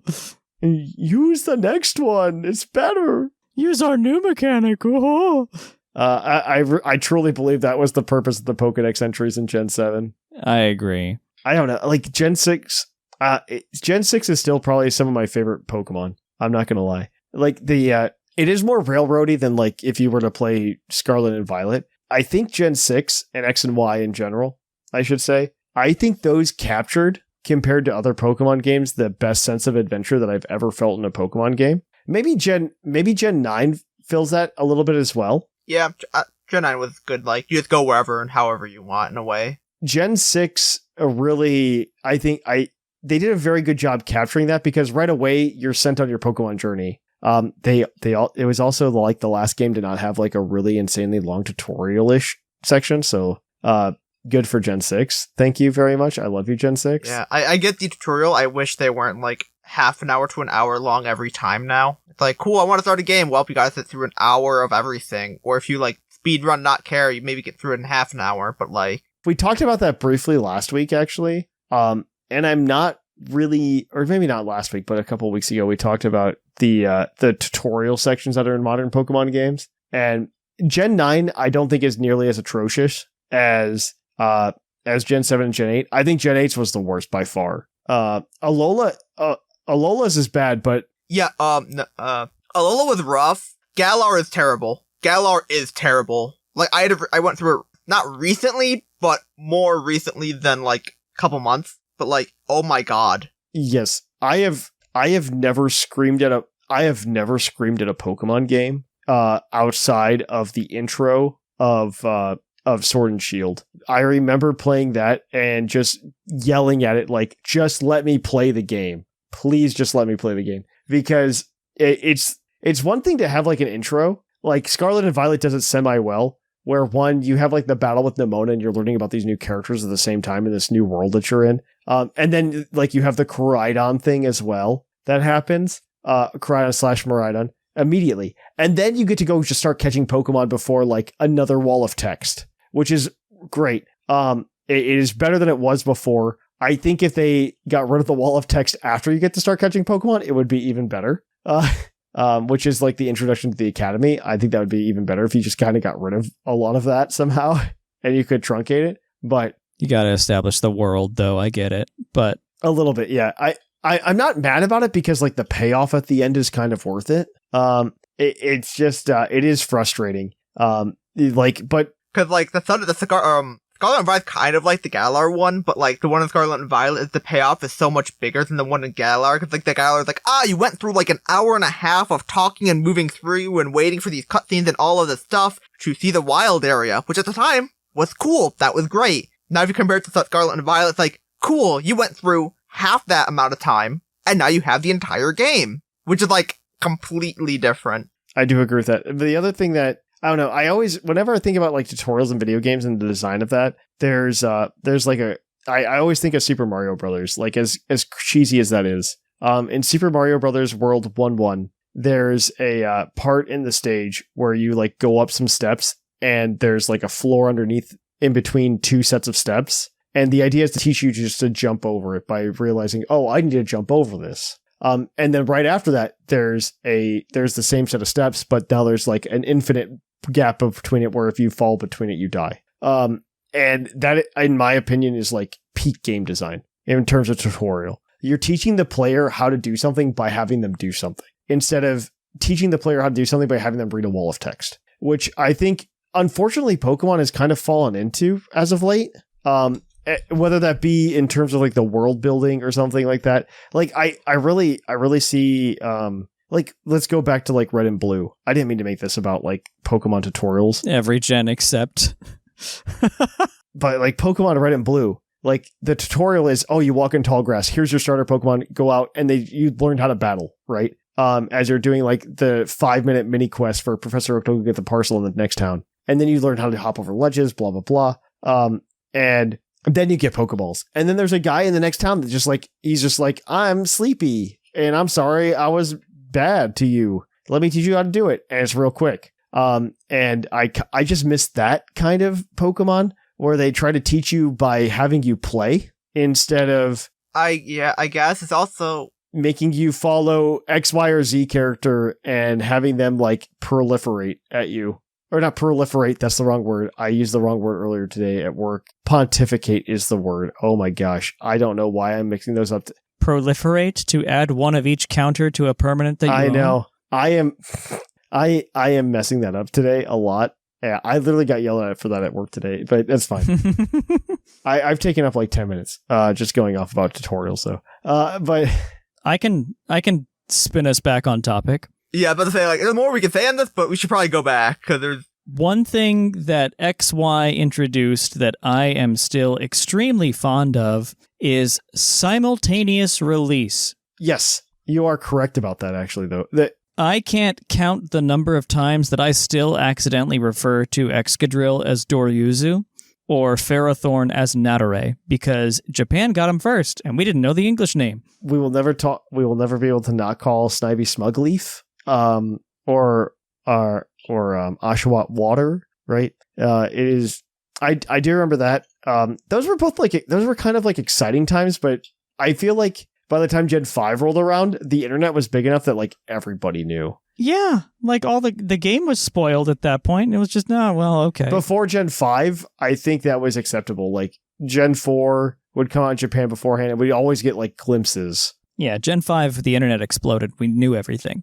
Gen 5, the internet was a thing by then. And I'm sure Game Freak realized that as well. And was like, we don't really want to do this anymore. Let's just make this a worldwide release. As they grew, they got their language team to all be able to do it at the same time. So we now have simultaneous worldwide. And it's been that way ever since. And I'm so happy for that. That's a quality of life thing. Let's see, what else? XY was the first generation to actually, I believe it is the first generation, to actually change Pokemon. Like, change them. Like, because we got Fairy type for one, and then a lot of them got stat boost. Yeah, stat reallocation. And this was the first, I think, game we got this. And so it's like, cause like, Butterfree Beedrill, they got a bit of a boost to stats. Even like Scolipede got like more attack, Crocodile got some defense. They did a bunch of stuff, like Unfezant got stronger, like, and then also in tandem with that, we got Fairy type, which a lot of Pokemon were shifted to Fairy type as well, partial or full or whatever. Mm-hmm. Which was to help balance out Dragons. Because I remember in Gen 5, like, if you didn't have a Dragon, like, you could just play, 6 Dragons, and you'd be pretty much fine. Honestly, like, the menace that, oh my gosh, what's it called? The Three Musketeers, the big fighting type, the big rock fighting. Cobalion. Terrakion. Or Terrakion, I'm like, yeah, oh my god. The stranglehold that Terrakion had on the entire tier was one thing, because fighting. Dark was stupid. Dragon was super stupid. I've said this on the show before. I think Hydreigon was the weirdest thing that ever was allowed in like OU Pokemon, not just like VGC, because I remember the Smogon. I don't think a lot of people use it as much as they used to, because OU's not as big because it's kind of way more tumultuous than it used to be. It's all over the place, yeah. It's so much harder to access viably, yeah, in game. Yeah, it is way. Yeah, you can't play it on cart. It's a nightmare. And I blame Game Freak. I remember very vividly because you would use Smogon a lot for building competitive teams, and they would have a page for each Pokemon about how do you beat these Pokemon, blah blah blah. And how do you beat them, and how do you use them, and all these other things. It was very useful, and you could honestly build a whole team on a Pokemon that you really liked by just like going and following those pages and being like, it pairs really well with this Pokemon, this Pokemon, this Pokemon, and you could build a very viable team. It would be like a cascading chain of like, this works well with this, and then you go look at those two and think, oh, this works with this, and then it would kind of like cycle back, and you would go like, oh. Mm-hmm. And you could do that, but all I remember is in the Gen 5 Smogon era, you would look up Hydreigon, and they would have there are two things typically in competitive Pokemon. There's what's called a check and what's called a counter. A check is a Pokemon that would force you to like switch out the other Pokemon, blah blah blah. And could take like a hit from them and still be able to survive and do something that threatens it. That's more counter. Maybe I got them backwards. And the other one is like, this Pokemon beats this Pokemon. I remember very specifically Hydreigon, when it came to a check/counter, whichever one beats it, I forget which one. It would be like, there are none. Hydreigon does not have these. And I'm like, why is this allowed? No, you. Hydreigon does not have a counter. A counter is the thing that, can absorb both a switch in raw, absorb a hit, and also threaten or force out the other Pokemon. A check is something that might be able to come in after a knockout or some clever switching and maybe convince you. Check is like partial answer, like, oh, if you have not that this is exactly a thing, but like, here's my Caesar against your fire type. I could kill you, which is like a check, but you could easily just kill me, and that's not a counter, because I can't switch into your fire move, but I could kill you still. A lot of you might be thinking, because OU typically bans problematic Pokemon such as this, why don't you ban Hydreigon? And there's kind of been a history of Pokemon up until this point.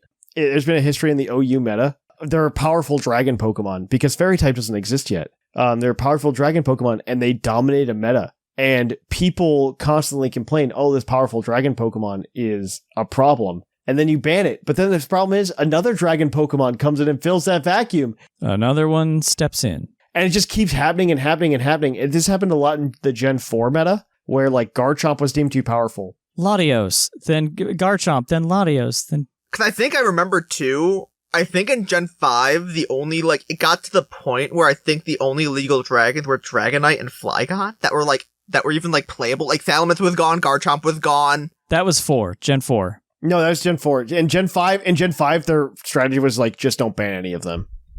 Oh, okay, they didn't ban. I thought Gen 5 had them banned, but it could have been Gen 4 too, actually, yeah. Yeah, I distinctly remember playing in Gen 4, and the only dragons were Dragonite and Flygon. I just remember there were 2 dragons in one of them, and it was like... Yeah, Dragonite and Flygon were the ones that were left. And so without banning a whole type, that's how they got around it. Fairy, though, really shook that up, of course. Now we have that whole dynamic. And there was that awesome... When they announced Fairy, they released this awesome artwork of a Sylveon taking down a Hydreigon, because they knew the problem. They knew. Oh, yeah. They also, changed... I think this is one of the first times, too. They changed the type chart. Yes. This is where they got rid of the steel resistances. This was the last time they changed the type chart. This was the last time. Yeah, where it brought it into the modern era, where Ghost is as good as Dragon, quote unquote, and Steel no longer resists Ghost and Dark. Steel was too good before this, I think. Yeah, I think they did it for Aegislash. Not even lying. I don't even know if they did it for Aegislash, but they definitely did it for. They definitely did it for. I don't know. I think they gave Steel something else that was super effective against, which before this it was only super effective against Rock and Ice. And I think they were just like, well, we can't make it super effective against this new awesome type and then not take away something from it, because we can't let it be resistant against something like 12 of all of the types or something stupid. This was also the gen where we got, along with those changes, we got the secondary effects of types being like grass are immune to seed, like Leech Seed, Spore, or no, maybe not Leech Seed, but Spore, Sunspouter, Oh, and I think it was also when electric types became immune to the paralysis. There was electric types can't be paralyzed, poison types get 100% accuracy with toxic, ghost types aren't affected by trapping. Forgot about that being here. And that's that was insanely it just kind of helped fix up matches and matches and all that type of stuff, where it's just here's some fun stuff you can have and make things give type the buff without fully just changing the type chart on top of that. But there's a couple other things I remember about these games that one thing a lot of us liked and wanted it back is Super Training. Super Training was so good. Oh my gosh, yes. Yes, oh my gosh. Super Training was fantastic. We got it in Auras, and then also I think we got it Sun and Moon too, and then we never got it again. No, we didn't. We didn't get it in Sun and Moon. Wasn't Sun and Moon? Okay, I didn't remember if we did or didn't. I couldn't remember. I remember the little thing on the bottom. The way they did that, I think it was something with like the island Pokebeans they might have done. Oh yeah, we had the beans instead. That's what it was. Which was whatever. I don't know how I can quantify this, but as far as like games that I sank hours into for one reason or another,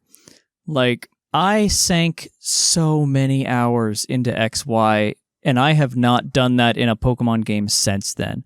It was playable, like battles were playable on cart. There was this super training system so I could breed something really well. Breeding was easy. Like there was even with the kind of clipped storyline, which we can talk about maybe later if y'all feel the same way I did. If we have time, yeah. This game was so just playable for surprisingly long. The areas feel nice. They look really good. The Pokemon look good. The audio is incredible. The routes didn't feel like, I don't know, like the routes in Sword and Shield felt like garbage.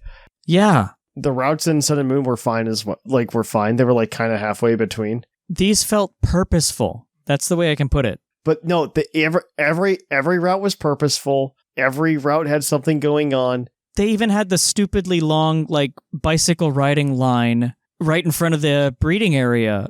These were the games that, like, they really understood what Pokemon players wanted, and they gave it to us. I think Scarlet and Violet could have kind of been like this had they re-energized the battles to the point where we could play OU on card again. I really do think a lot of that playtime and the replayability type stuff, not replayability, but like continue play, yeah. Post game, we'll call it. The continue play comes with us playing OU because Pokemon, singles in general, a viable singles format that's not like 3v3. Let me play how I want to. Because the whole thing Pokemon was 6v6 singles is what Pokemon needs because that is what they want you to do in the game. That's what they want you to do in the game. I know they kind of try to get away from it. Most NPCs you play in the game now don't have typically more than 3 Pokemon, but I do think they need to.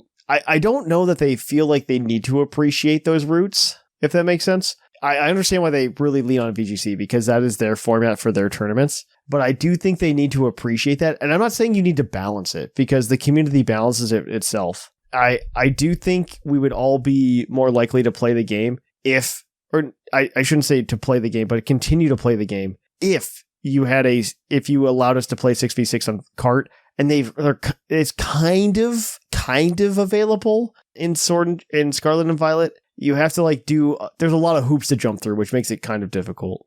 But X and Y, the meta was very balanced, which I don't want to talk about much more because we've talked about a lot of competitive Pokemon, but it was very balanced. You could play on cart and it was a good time. And it was like right when the internet figured itself out.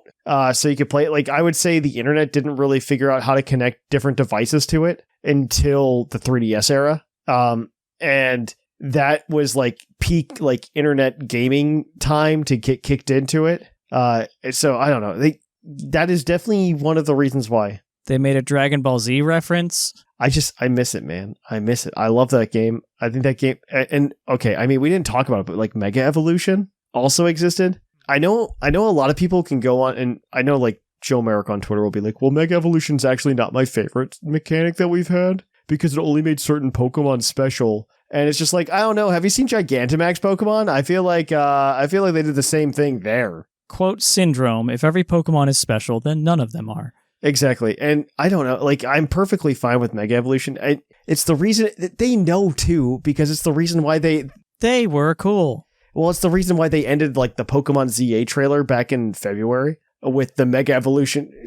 They know. They did the same thing for Pokemon Go when they announced Megas. They just dropped the symbol. They know. I feel like XY is the place where the game design and what the community wants in a game were closest. All came together. in the Venn diagram, the overlap was insane compared to a lot of the games where now it's like a normal, like you got a small margin of like it overlaps. This was the one game where like probably about 50% or so, if not more, of the circles overlapping. And then Omega Ruby Alpha Sapphire on top of it, they did really well patching bits and pieces of things that we wanted. Like the Gen 6 as a whole was, I think, when it was the best with what Pokemon wanted to do with their game and people wanted to play. Like I appreciate the innovation. Like I think Terra is really fun as a mechanic. It's probably the most fun mechanic I've had since Mega Evolution.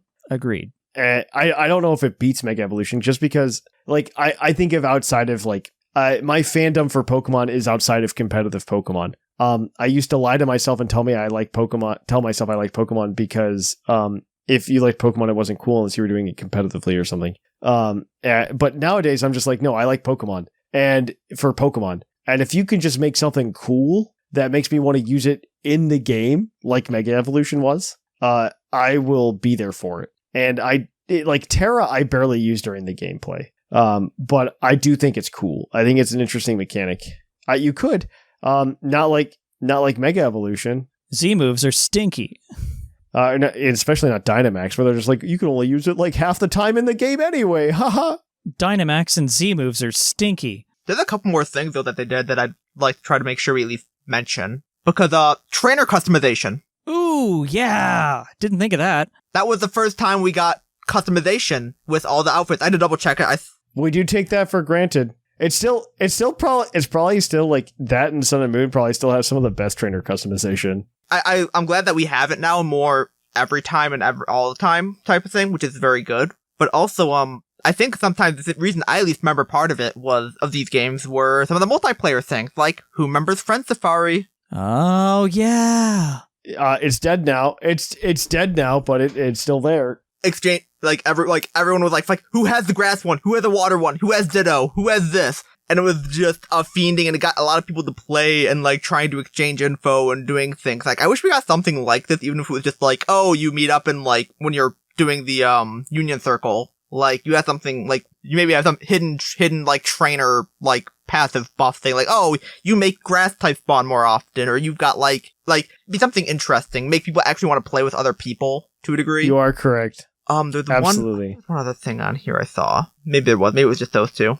But yeah, no, it's just like at least I remembered like the Friend Safari a lot and the whole fiending over like, hey, who's got this one? Who's got that one? And then you'd get hidden abilities and like certain things you couldn't get otherwise. Like that's how you got the starters too and stuff like that. But no, I really do miss like some of the Gen 6 stuff. No, Gen 6 was, again, like you said, like we've been saying, it was like peak overlap between the fandom and Game Freak. And I'm kind of hoping with Z to A, we kind of get like a little bit of that back. We also got, I forgot, we got Pokemon and Me. Yeah, okay, nobody cares. No one really cares about it, but it was a lot. I think that's cool. I love that. People did like it. I love it. Like, I don't care for it, but people did like it and were hyped about it. And it was the first game where we got a way for us to interact with our Pokemon, which we now have, like, via picnics, you know? Like, it was this, then it was... Oh, picnics is definitely better. Yeah, we've had some kind of way to do it since then. Oh, yeah, I'm not saying it isn't. It's just the fact of this was the first time we had a way to interact with our Pokemon like this.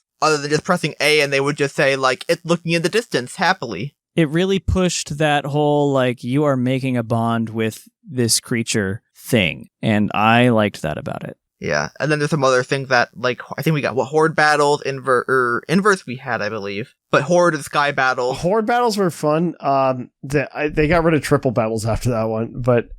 The 5 Poochyena with Intimidate. Yes. Or whatever. That was a funny fight. You are so correct. But yeah. I don't know. I think Gen 6 was great. I miss it. I am excited. I am excited to go back in Z to A. Like, I am super excited. We're not going to talk about that. I forgot about this. It makes so much money. But yeah, I guess next week everybody can email us about their favorite Gen 6 thing. Just Gen 6. Or tell us how wrong we are. Yes. Why is Sword and Shield the superior game? Tell me why. As a fan, I actually felt the farthest away during Gen 6. Actually, yeah. I don't know. I felt like it was just like a good time to be a Pokemon fan with Gen 6. And a lot of that might have again happened because a lot of us were in the dark and we played the games for the first time because it was an international release. Yep. I loved going in blind. Ugh. All right. But yeah, that'll be part of the email. That's fine. Let us know. I'm excited to see what you guys have to say. But with that, guys, we're going to kick it on over to our Pokemon of the episode. So we will catch you on the flip-flop.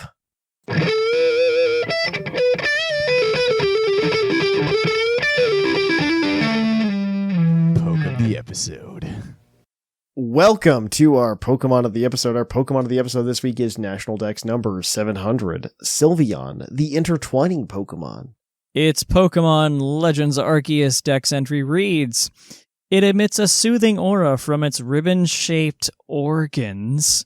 It wraps these appendages around quarrelers to instantly restore calm to the situation. Okay. I would Thank not you. be calm.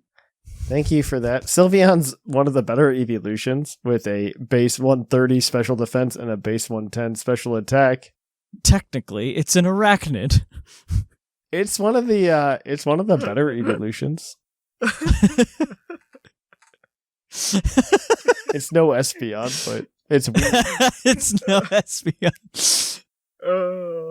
It's certainly no Vaporeon either, but it's okay. I hate this. There's a picture of it on the anime on the Bulbapedia, and the description is Sylveon extending its feelers. Stop. It has arms on its head. They're ribbons. Stop. Their arms, their organs. It says organs. I don't like it. Stop. Looking at the names, its Japanese name is like Nymphia, which is just nymph. Yeah. Which is a lot. Yeah, it's just like, a nymph. Essentially, This is a fairy. A lot of it's like, yeah, no, exactly. But it's more the fact of like a lot of the translations. It's like either Sylveon or something for like feeling or nymph for like fairy. Like I still love the artwork of it taking down the Hydreigon. The Hydreigon. That's my favorite art of all time. Yeah. It was Like- the Pokemon to push the fairy type. I need to get that on a poster. Let me look Right. at that real quick. Because like I might be able to at least get like the art and then for get a sure. poster. I'm sure you can find that. Oh, I know I can find it, but like that is my favorite art of all time. I think the most disturbing thing about that picture before though is the feeler thing. It's like looking at it, it's like across the entire like large gym room. They It's like, extend to like 50 feet. yeah, Oh, yeah. it's just like it's like Mr. Fantastic just stretching his arm across like in like oh Yeah. god. That's Eldritch at that Mhm. point. Yeah. Imagine, like I said, it's an arachnid. It has 2 pairs of those. If it was crawling around on the ground on those, Imagine like upside down crawling around at the end of the ribbon. With Yeah. like upper body. its body like, hanging. it's just Doc Ock. Yeah, it Doc Ocks all over the place. Like, good. Oh my That's gosh. what I was trying to think That of would the have been words funny for. if that's the way when they introduced Sylveon to the anime, that's how it walked around. I would 100% be for that. Have y'all seen the have you guys seen the internet the internet thing, Murder Drones? Have you No. seen that by Glitch? No. It's the guy who does No. the Amazing Digital Circus and stuff. Nope. I have There's no a idea what that there's is. a character in there that's straight up like Eldritch Doc Ocks all over the place, and it gives this Oh, Eldritch Sylveon. Doc Ock. I hate that we're using Doc Ock to the verb. I hate Do you remember when he Doc Ocked? It's Doc Ocken time. Doc Ocken time. Oh, Sylveon's getting a new EX soon. Ooh, is it? Oh bad? yeah, the it's really Terra. good. The Is Terra it? was actually good. Yeah. Yeah. What is it? Oh, tell me. It's Tell like me how it's searches for good. I don't two remember. items And then something else or two. I've got it pulled up. It's a Gosh, psychic I'm trying to type because remember. they got rid of fairy type from the TCG. Yeah. Good I don't- choice. Probably actually. We didn't need another type that only had here. one type One type of associated with Pokemon. it. Yeah, I agree with that actually. If they could have made a new type that incorporated like poison type and psychic type or fairy Right. type or something, That's maybe. kind of counterintuitive. Yes. Let's I mean, see. It during your opponent's next turn, attacks used do 100 less. that's so it's got pretty. that. Oh, That's that's okay. right. Magical Charm's It okay, does and then 160. Well, that 160 for 3 is, and then doing 1 less is like 2 KOing most, if not every. Yeah. Mhm. Almost. Fine. And then and then Angelite. Angelite. for a water, electric, and a psychic. That's actually those energy costs are like not as bad to do anymore, but that's fine. Well, yeah, and there's items and tools and things like that get around that. Yes. Yeah. I mean, you could run. Oh my gosh! You could run I forgot the this effect. Yeah, choose 2 of your opponent's bench Pokemon. Shuffle those Pokemon all attached cards back into your opponent's deck. If one of your Pokemon uses Angel Light during your last turn, you can't use it again next turn. That's fine. It's going to be obnoxious. So it's kind of self-synergistic because Magical Charm can ensure that you live next turn to do the Angel Light. Yes. Yes. That's funky. Yes. Yeah, I've been seeing some deck lists for this thing. It is disgusting. Cool. There's always a Sylveon that's good now because there was a Sylveon last format. The Sylveon VMAX wasn't bad either. Rainbow Road. Because you could just run Rainbow Road. It was 3 colorless, and this attack does 30 more damage for each different type of Pokemon on your bench. And there's a bunch of Pokemon you could just get pretty easily that could run off the same cards as that. Because there was a Rapid Strike Sylveon as well, so it could use Rapid Strike energy. Yeah. No, I will say they've kind of fixed the issues with the energies with the with the Stellar Terrace, with mainly with the Crystal, the Aspect tool that just it gets rid of, ignores 1 energy and every energy cost. Crystal and Glass Trump. No, it's not colorless. Glass, doesn't work. Glass Trumpet won't work, but it only works for Tropic Ghost. Crispin does. Blissey works. Yeah, that too. I'm waiting for Crispin to be in every deck. I'm waiting for the day. Crispin is pretty good. It'll get there.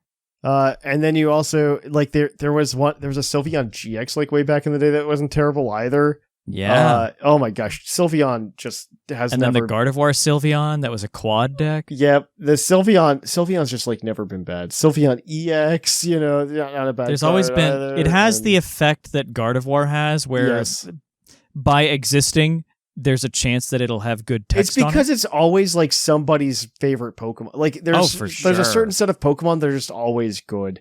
I think Greninja is always there. Good. And then Sylveon and Gardevoir. Gardevoir. Gengar, kinda. Gengar gets... Charizard, kinda. They do make Charizard has a lot more misses than hits, and then Greninja also kind of...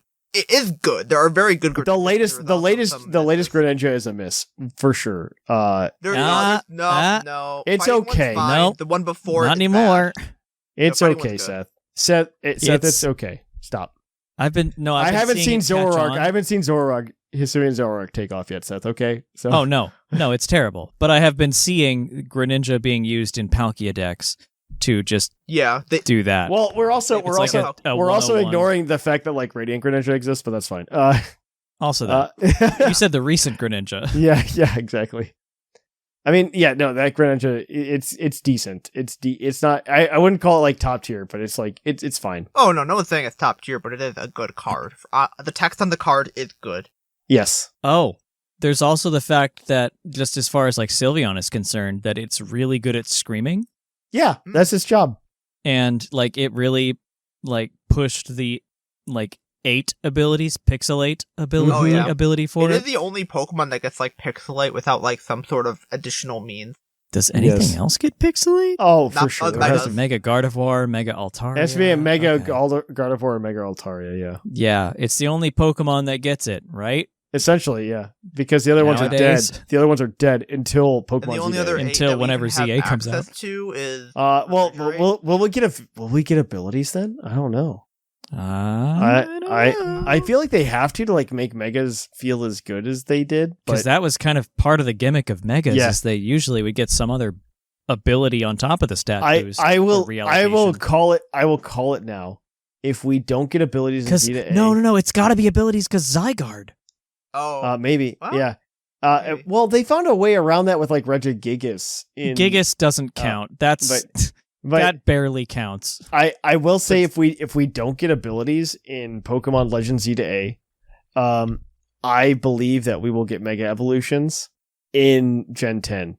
Yeah, agreed. I think we will. I do also believe we'll get Mega Evolutions in Gen 10, probably. I think there's a Eventually. 60 to 70% chance, just because if we get new Megas in Z to A, yep, they're gonna come. Megas are coming to Gen 10.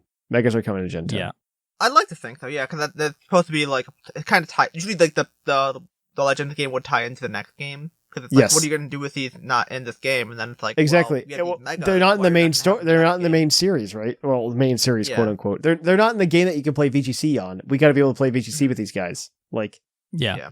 I think Pokemon also sees like a lot of value there. Like, look at Ursaluna, for instance, right?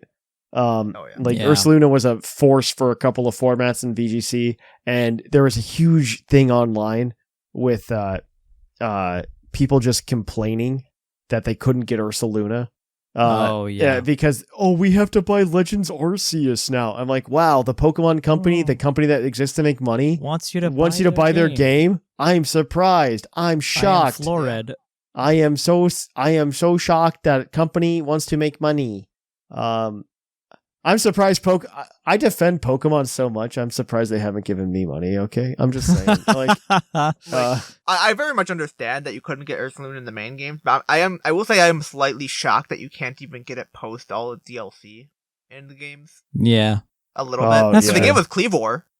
They get I'm so fresh. Don't get me on this rant again, Shamu. People are gonna be like, "That's just on this rant again." Bingo card. But I'm so frustrated with the way they've handled Hisuian evolutions. Hard stop, like in Pokemon. Yeah, I don't disagree. In Pokemon weird. Scarlet and Violet, because they've obviously already backtracked on it.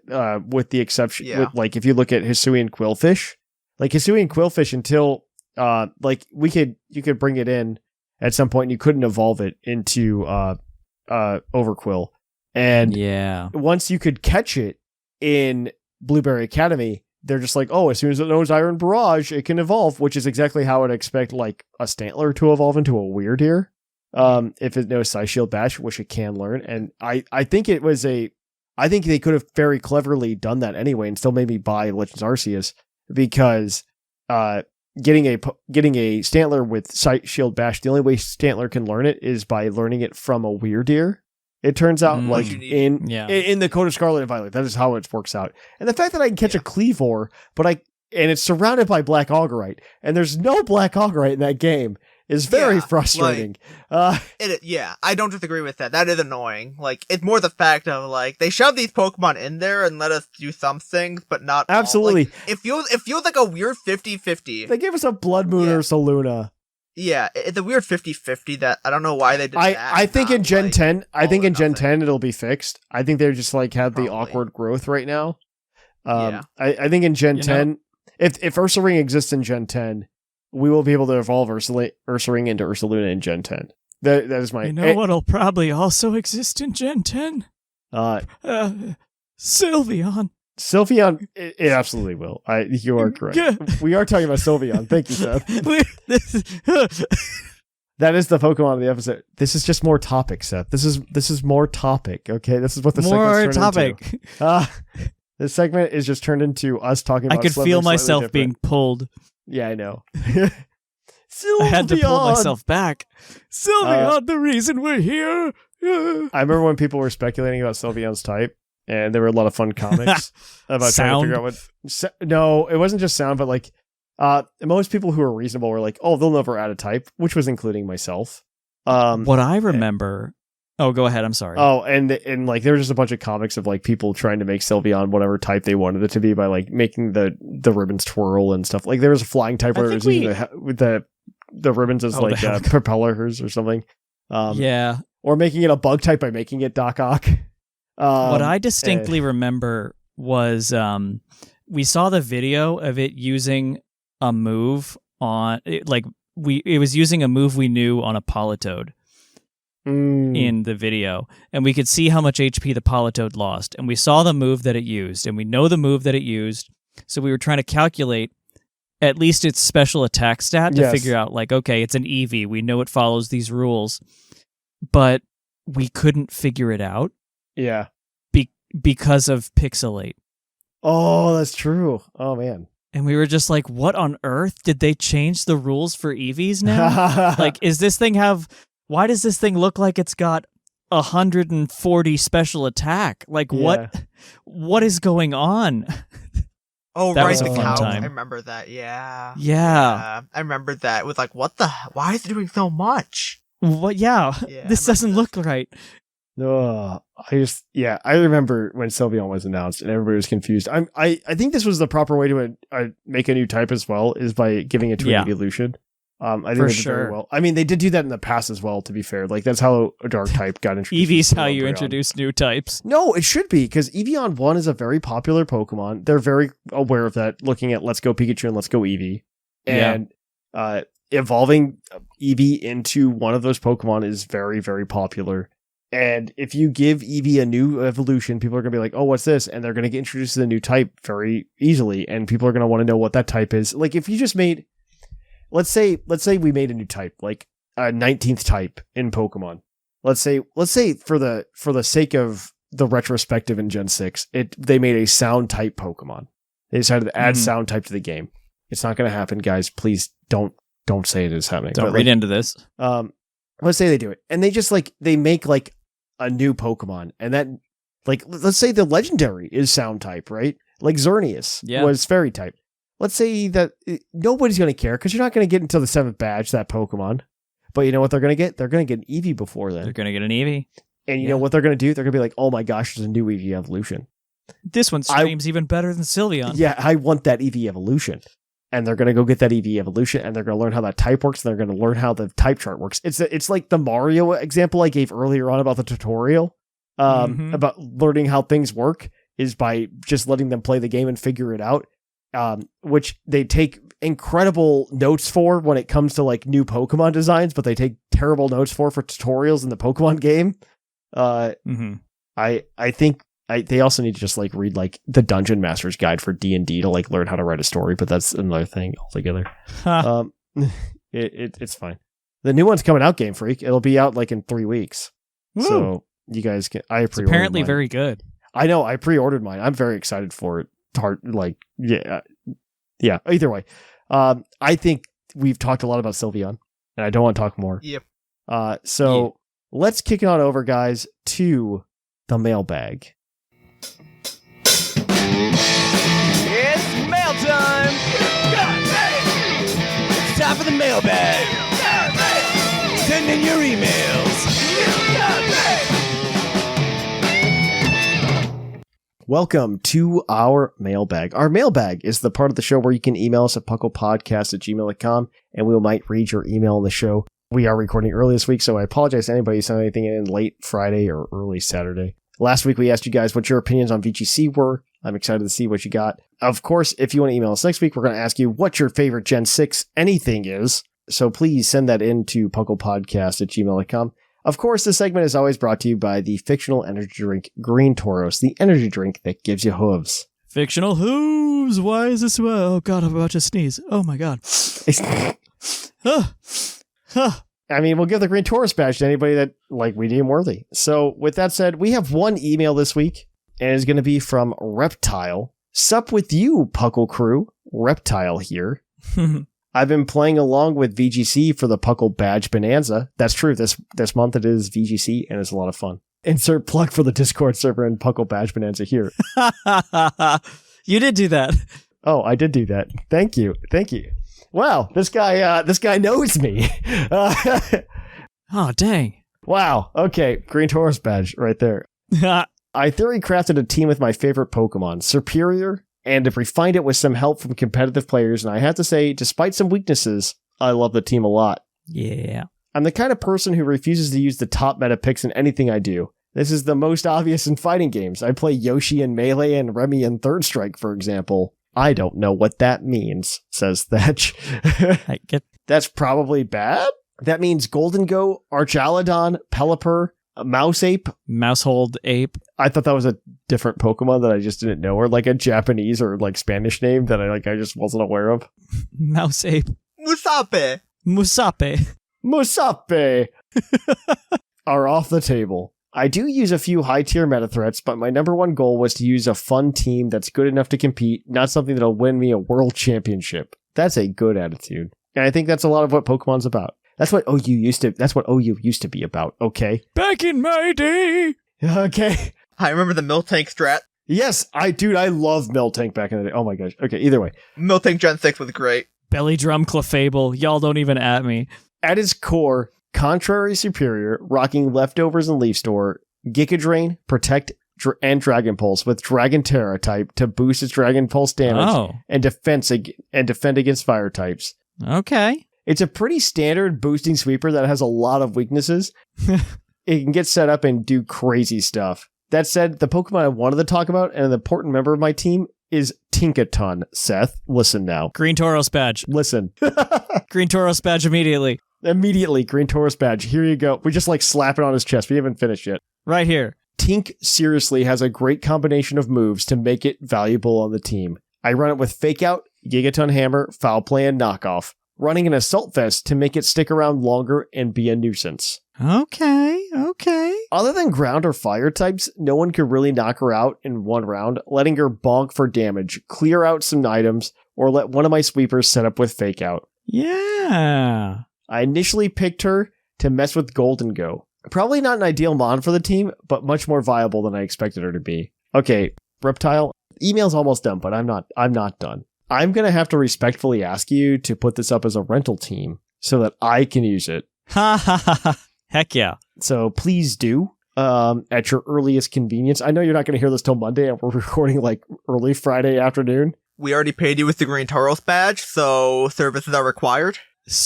Superior and Tinkaton, sign me up. Maybe I'll send you a DM. I don't know. For what it's worth, well, for what it's worth, you already had the badge, because we don't have any other emails anyways. Well, shush. Spoilers. Shush. Spoilers. And this is also a very good email, so I don't care. Yeah. I'm not very good at Pokemon, so rising the ranks has been a struggle. But it's nice to use a team I find enjoyable without fitting into the cookie cutter molds of the meta, in quotes. Anywhere, take care, y'all. Get Gigaton hammered, nerds. Reptile. Love it. Thank you, sir. Yeah, Green Tauros badge, obviously, for multiple reasons. Yep. Immediately. It's already done. It's already done. Catered to 2/3 of the cast right here. Yeah. I'm just saying. We had no other emails that replied to the topic today, so we really appreciate that. With that said, we really look forward to everybody's emails next week about some of their favorite Gen 6 memories, their favorite Gen 6 Pokemon, their favorite part of Gen 6 in general. We'd love to hear from you guys. Tell me I pronounce Aegislash wrong. Aegislash is how you pronounce it, right? How are you supposed to pronounce it other than Aegislash? Aegis. Aegis? Is that not how you pronounced it? E. E? The letter E, as in echo. Aegis. No, that's wrong. The word is pronounced Aegis. Yeah. That's wrong. It's Aegislash. I mean, it's just wrong. I'm sorry. Fight in the emails. A Hoogaslush? I'm just wrong. They're wrong. If you want to keep up with us throughout the week, you can go to our Discord server at puclpodcast or puclpdiscord.com. You can follow us over on Twitter, Facebook, Instagram.